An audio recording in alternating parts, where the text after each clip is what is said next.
इतना बड़ा छिपकली, बाप रे। जय सहगल चिल्ला पड़ा जब उसकी नजर अचानक चट्टान के नीचे उस भयावह प्राणी पर पड़ी। वीर रहेजा की आंखें खुले के खुले रह गईं। उसने देखा कि सामने का सीक्रेट ब्लड प्राणी कैसा दिख रहा था। बैंगनी चमकदार स्केल्स से ढका हुआ एक विशालकाय छिपकली, जिसके पंखदार पर बैंगनी रंग से चमक रहे थे। वह धीरे धीरे गहरी घाटी से उड़कर ऊपर आ रहा था, मानो आसमान को चीर देगा। वह प्राणी वीर रहेजा से अभी भी लगभग 250 फीट की दूरी पर। हवा में उसका हर फड़फड़ाता पंख आसपास की चट्टानों को हिलाकर रख दे रहा था। सब तैयार हो जाओ, माही की आवाज गूंजी, और अगले ही पल उसके आदेश पर सबने उस प्राणी पर तीरों की बौछार शुरू कर दी। घाटी में तीरों की बारिश होने लगी, लेकिन नतीजा कुछ नहीं निकला। प्राणी के पंखों के परों जो सबसे कमजोर लग रहा था, उस पर भी खरोंच तक नहीं आई, और उसके चमकते हुए स्केल्स तो मानो लोहे की ढाल जैसे स्ट्रांग थे। यहां तक कि स्टारलाइट तीर भी, जिन पर सबको भरोसा था, बस कुछ चिंगारियां छोड़कर गिर पड़े। कई तीरों की नोक तो सीधी मुड़ गई, लेकिन उस सीक्रेट ब्लड प्राणी पर कोई असर न हुआ। वीर रहेजा का दिल अभी भी शांत था। उसने पहले ही 1.2% जेड स्टील वाला अपना इकलौता तीर धनुष पर चढ़ा लिया था, पर उसने छोड़ा नहीं। उसकी आंखें लगातार उस प्राणी की हरकतों को भांप रही थीं।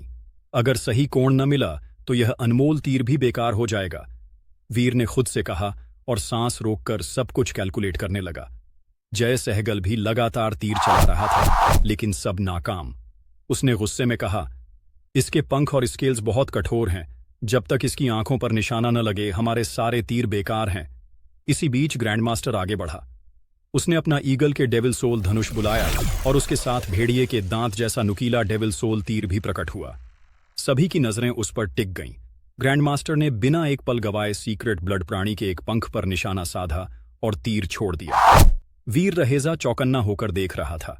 उसने गौर किया कि इस बार ग्रैंडमास्टर ने जो बीस्ट सोल तीर इस्तेमाल किया था, वह पहले वाले 6 विंग्ड वॉस्प तीर से कहीं कमजोर था।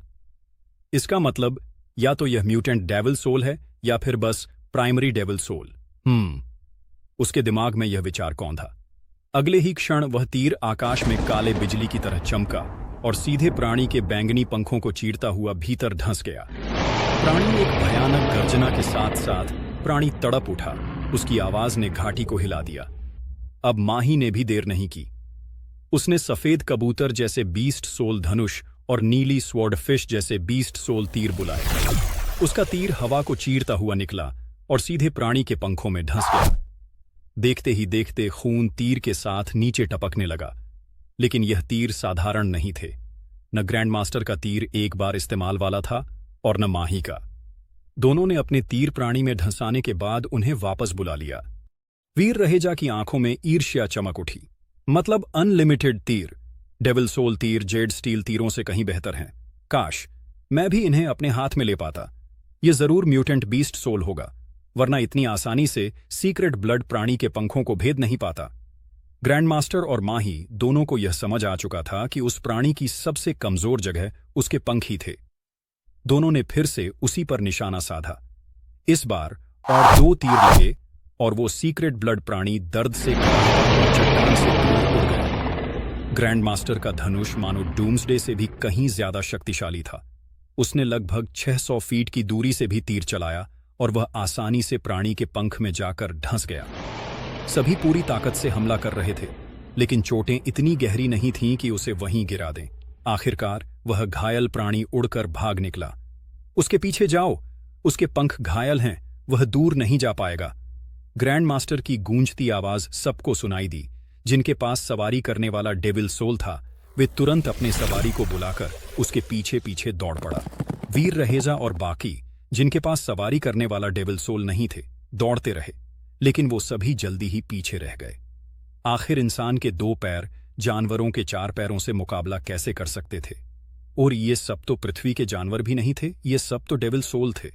कुछ ही देर बाद सभी सवारी माउंट्स पूरी तरह आंखों से ओझल हो गए। तभी अचानक घोड़ों की टापें सुनाई दी। वीर ने देखा, यह अवनी शेरगिल और उसकी टीम थी, जो घाटी से लड़ाई कर रही थी। ऊपर बैठो, अवनी शेरगिल ने आवाज दी जब उसका माउंट उसके पास से गुजरा। उसका माउंट डेविल सोल 2 लोगों का भार उठा सकता था, और उसे पता था कि वीर रहेजा एक अच्छा आर्चर है, उसके पास डूम्सडे भी है। वीर रहेजा का चेहरा खुशी से चमक उठा। वह तुरंत फुर्ती से माउंट पर चढ़ गया। उसे लगा था उसका मौका निकल गया है, लेकिन अब अवनी उसे साथ ले जा रही थी, यानी उसके पास एक और मौका था। अवनी शेरगिल खुरों के निशान देखकर आगे बढ़ रही थी। पीछे बैठे वीर रहेजा ने अवनी को कसकर पकड़ लिया ताकि कहीं गिर न जाए। हालांकि अवनी डेविल सोल आर्मर पहने थी, इसलिए उसे वीर के स्पर्श का एहसास नहीं हो रहा था। खुरों के निशानों के साथ साथ जमीन पर खून की बूंदें भी बिखरी थीं। वे उस घायल सीक्रेट ब्लड प्राणी के खून के धब्बे थे। ये साफ कर रहे थे कि वे सही दिशा में हैं।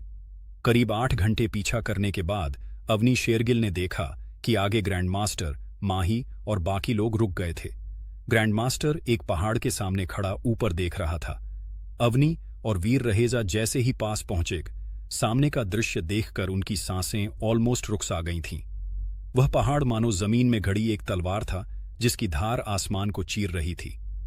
ऊंचाई कम से कम आधा मील, और उसकी चोटी पर वही सीक्रेट ब्लड प्राणी बैठा था, झुका हुआ, बीच बीच में भयानक चीखें निकालता हुआ। यह पहाड़ बहुत ऊंचा है, डेविल सोल तीर भी वहां तक नहीं पहुंच सकते, माही ने कहा जब उसने अवनी को पास आते देखा। ग्रैंडमास्टर की नजर अचानक अवनी पर पड़ी और फिर वीर रहेजा पर, जो उसकी कमर पकड़े पीछे बैठा था। अभी इसी वक्त वीर रहेजा को मार दूं। इसे देखकर ग्रैंडमास्टर के भीतर जैसे एक तीव्र हिंसक इच्छा जगी। हमें जितनी जल्दी हो सके ऊपर चढ़कर इसे मारना होगा, वरना हमें इसे नीचे खींचना पड़ेगा। अवनी की गंभीर आवाज गूंजी। इसकी पास सेल्फ हीलिंग क्षमता है। कुछ घंटों में इसके सारे घाव भर जाएंगे और फिर हम इसे कभी नहीं मार पाएंगे। तो हम चढ़ेंगे और इसे मारेंगे। ग्रैंडमास्टर ने अपना माउंट डेविल सोल को समेट लिया। उसकी आंखें ठंडी हो गईं। माही ने चिंता से कहा, लेकिन यह पहाड़ बहुत खड़ा है। अगर हम आधे रास्ते में पहुंचकर उस प्राणी के हमले का शिकार हो गए तो मर जाएंगे। ग्रैंडमास्टर ने शांति से जवाब दिया, हम सब ऊपर नहीं चढ़ेंगे, सिर्फ कुछ लोग जाएंगे। हम बाकी नीचे रहकर नजर रखेंगे। अगर यह हमला करेगा तो हम सब मिलकर इसे नीचे गिरा देंगे। अवनी की भौहें सिकुड़ गईं। उसने सख्ती से पूछा, तो तुम्हारे हिसाब से कौन कौन जाएगा? वातावरण भारी हो गया। सबको पता था कि जो भी ऊपर जाएगा वह मौत के मुंह में कदम रखेगा, और किसी के अंदर यह जोखिम उठाने का साहस नहीं था। ग्रैंडमास्टर ने गहरी नजर से सबको देखा और बोला, केवल मैं और माही ही तीरों से इसे रोक सकते हैं, और तुम्हें अवनी आदेश देने के लिए नीचे रहना होगा। बाकी सबको ऊपर जाना चाहिए। ग्रैंडमास्टर थोड़ा रुका, फिर आगे बोला, हम इतनी दूर आ चुके हैं, अब पीछे हटना नामुमकिन है।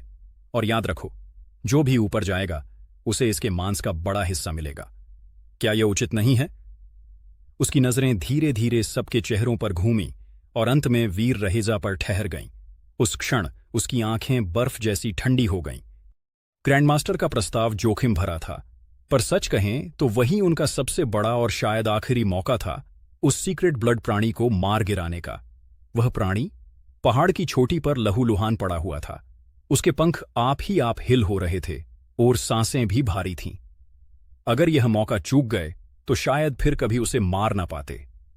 आखिरकार अवनी शेरगिल ने ग्रैंडमास्टर की बात मान ली, लेकिन उसने तय किया कि ऊपर पहाड़ पर वहीं चढ़ेगी। ग्रैंडमास्टर और माही दोनों, जिनके पास म्यूटेंट बीस्ट सोल एरो थे, नीचे ही रुकेंगे। अवनी, तुम्हें ऊपर जाने की जरूरत नहीं है, नीचे से आदेश देती रहो, ग्रैंडमास्टर ने धीमे लेकिन ठोस लहजे में सलाह दी। अवनी ने ठंडी सांस भरी, फिर दृढ़ता से कहा, यहां कोई आदेश देने का जरूरत नहीं है। मेरे पास म्यूटेंट बीस्ट सोल एरो नहीं है, तो बेहतर यही है कि मैं खुद ऊपर जाऊं। यह कहकर वह बिना पल गवाए चढ़ाई शुरू कर दी। भीड़ को 7 समूहों में बांटा गया। हर समूह अलग दिशा से ऊपर बढ़ने लगा। वीर रहेजा बिना सोचे अवनी के पीछे पीछे चल पड़ा। उसने महसूस किया ग्रैंडमास्टर की ठंडी नुकीली नजर सीधे उसी पर टिकी थी, जैसे वह किसी सही पल की तलाश में हो। वीर समझ गया, अगर कोई पहला तीर छोड़ा जाएगा तो वह उस प्राणी पर नहीं, बल्कि उस ही पर होगा। यही सोचकर उसने वो ठान लिया, अवनी से एक पल भी दूर नहीं होगा। जब तक वह उसके साथ है, ग्रैंडमास्टर के लिए उसको मारना आसान नहीं होगा। और वीर का अंदाजा 100% सही था। जिस पल ग्रैंडमास्टर ने ऊपर चढ़ने का सुझाव दिया था, उसी पल उसने मन ही मन वीर को मारने का इरादा बना लिया था। ढलान पर वीर के पास कहीं छिपने की जगह नहीं थी और वहीं उसकी मौत होती। लेकिन अब वीर हर जगह अवनी के साथ था। अगर ग्रैंड मास्टर चाल चलता तो अवनी जरूर बीच में आकर उसे बचा लेती। फिर भी ग्रैंड मास्टर कोई ऐसा इंसान नहीं था जो आसानी से हार मान ले। अब तो उसकी वीर को मारने की इच्छा और भी प्रबल हो गई थी। उसे बस वह पल चाहिए था जब अवनी उससे दूर हो। ढलान बहुत खड़ी थी, लेकिन सबके पास चढ़ाई का सामान था। जल्द ही वे आधी दूरी पार कर चुके थे। उधर सीक्रेट ब्लड प्राणी बुरी तरह घायल पड़ा था। लोगों को अपनी ओर चढ़ते देख उसने भरपूर कोशिश की, पर उसकी दहाड़ ही उसका एकमात्र हथियार थी। न तो वह नीचे उतरकर हमला कर सकता था, न उड़कर भाग सकता था। जैसे ही अवनी और बाकी लोग छोटी के पास पहुंचे, उस प्राणी ने खून से सने पंख फैलाए, उड़ने की कोशिश की, पर तुरंत ही लड़खड़ाकर यहीं पर गिर पड़ा।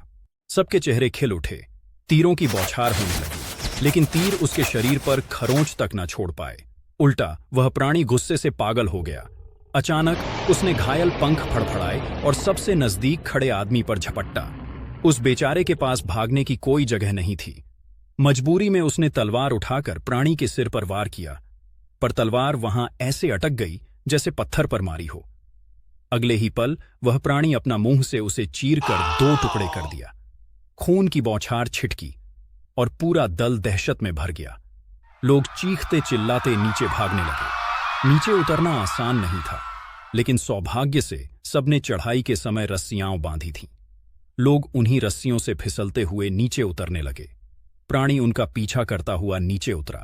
तभी नीचे खड़े ग्रैंड मास्टर और माही ने अपने धनुष उठाए और तीरों की झड़ी लगाई। ग्रैंड मास्टर ने लगातार 2 तीर छोड़े, दोनों बेकार गए। असल में उसकी नजर प्राणी पर नहीं, वीर पर थी। लेकिन वीर उतना भी सीधा साधा नहीं था। वह हर कदम पर अवनी के साथ चिपका हुआ था। ग्रैंड मास्टर को धोखा देने का कोई मौका नहीं मिल रहा था। कायर! ग्रैंड मास्टर ने मन ही मन बड़बड़ाते हुए तीसरा तीर प्राणी की ओर छोड़ा। अब साफ दिख रहा था, वह प्राणी अपनी आखिरी सांसों पर है। बहुत खून बह चुका था, उड़ना उसके लिए नामुमकिन हो चुका था। अगर वह अब नीचे गिरा तो कभी ऊपर नहीं जा पाएगा। कुछ लोग मर चुके थे, लेकिन फिर भी सबके दिल में एक ही विश्वास था, आज यह सीक्रेट ब्लड प्राणी खत्म होगा ही।